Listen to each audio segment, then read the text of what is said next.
யோவான் நற்செய்தி அதிகாரம் 17 இறை வார்த்தைகள் 11 முதல் 19 வரை.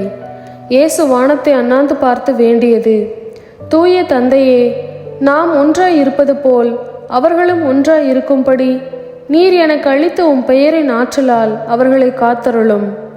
நான் அவர்களோடு இருந்தபோது நீர் எனக்கு அளித்த உம் பெயரின் ஆற்றலால் அவர்களை காத்து வந்தேன், நன்கு பாதுகாத்தேன். அவர்களுள் எவரும் அழிவுறவில்லை. மறைநூலில் எழுதியுள்ளது நிறைவேறும் வண்ணம் அழிவுக்குரியவன் மட்டுமே அழிவுற்றான். இப்போது உம்மிடம் வருகிறேன். என் மகிழ்ச்சி அவர்களுள் நிறைவாக இருக்கும்படி நான் உலகில் இருக்கும்போதே இதை சொல்கிறேன்.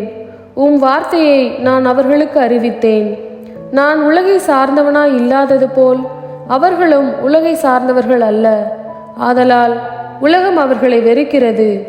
அவர்களை உலகிலிருந்து எடுத்துவிட வேண்டுமென்று நான் வேண்டவில்லை, தீயோனிடமிருந்து அவர்களை காத்தருள வேண்டுமென்றே வேண்டுகிறேன்.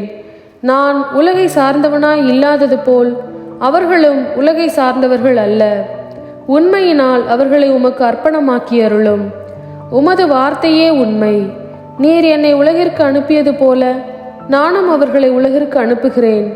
அவர்கள் உண்மையினால் உமக்கு உரியவர் ஆகும்படி அவர்களுக்காக என்னையே உமக்கு அர்ப்பணமாக்குகிறேன். இது கிறிஸ்துவின் நற்செய்தி. கிறிஸ்துவே உமக்கு புகழ்.